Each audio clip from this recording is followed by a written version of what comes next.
Welcome back to another day on the hardwood. Let's get into it. I wasn't expecting to make a video on this game because for some reason I just kind of just wrote the Warriors in, but I wasn't like too off on the Grizzlies. It's just how good Steph Curry played in that last game and how close they were with the Lakers. I didn't feel that the Grizzlies were going to win, and I was wrong. I was definitely wrong. Also, it was probably a little bit because I wanted Steph Curry to be in the playoffs because he's that great of a player, and I felt like that Warriors Jazz series would have been nice, but Ja Morant took it. He took it. He put it into his hand and he took it away from Steph Curry and the Warriors. Now let's talk about the game now. It was a very interesting game, and I was watching a TikTok this morning, and this guy that I follow named Sneaky Sports Podcast, he was doing these predictions and basically penciled in the Warriors to be the 8th seed because everybody thought they were gonna win.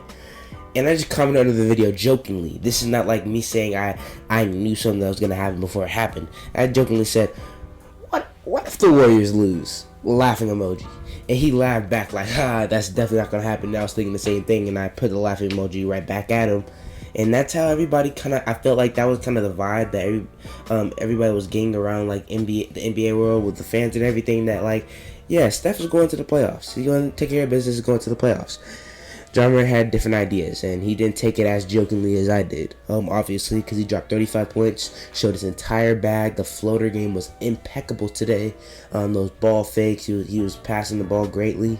Some other players that did well, I think Grayson Allen did decent down the stretch. I was surprised they put him in, but hey, he did good.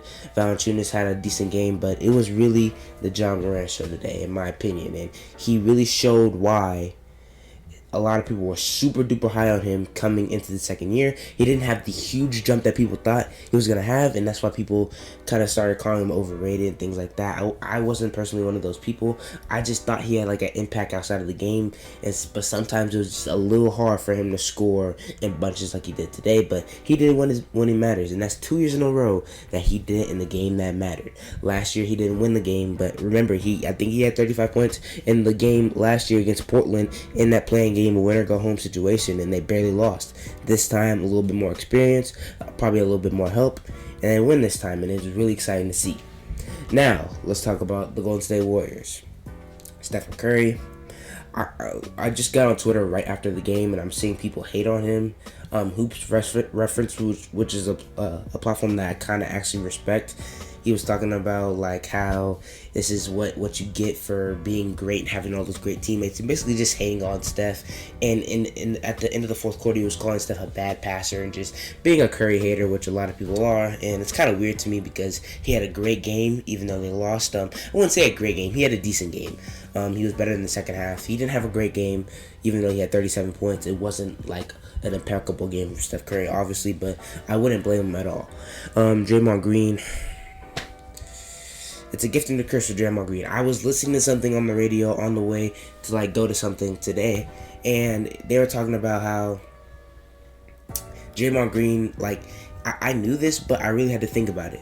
If Draymond Green really just focused on his shot and averaged 13 or 14 points for this team would be an entirely different team. If he worked on his shot over the summer, which is what we ridicule Ben Simmons for, is not working on his shot at all and just not caring about shooting whatsoever. It's kind of the same thing with Draymond Green. He's wide open at the top of the key at all times. A lot of times he's looking for that dribble handoff all the time with Steph Curry. We know you're a great playmaker. We know you're a great rebounder. We know you're a great defender. He had that clutch 3 at the end of the game to give him a chance, but he misses a wide open runner, man.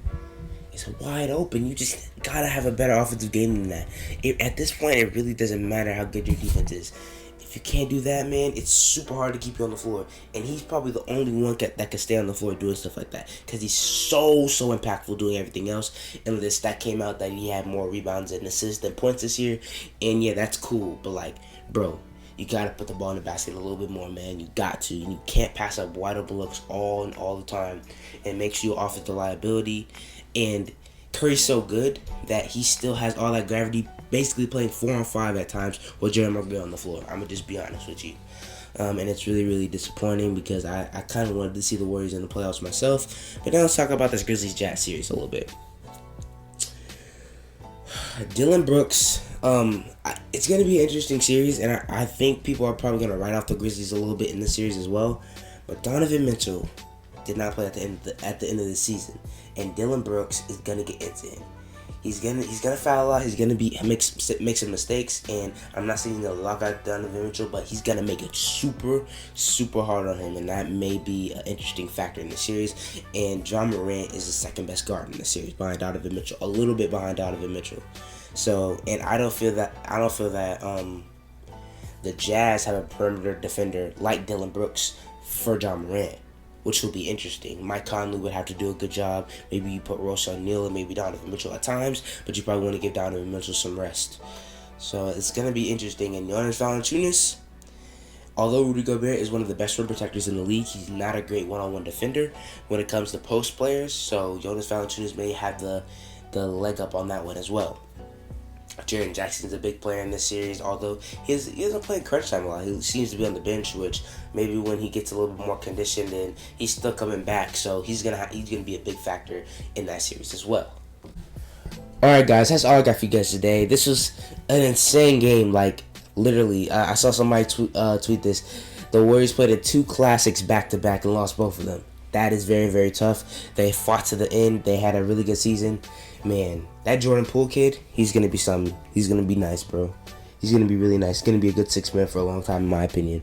Alright, that's all I got for you guys today. If you like this type of content, like us up on the video if you haven't already. And I'll see you guys next time.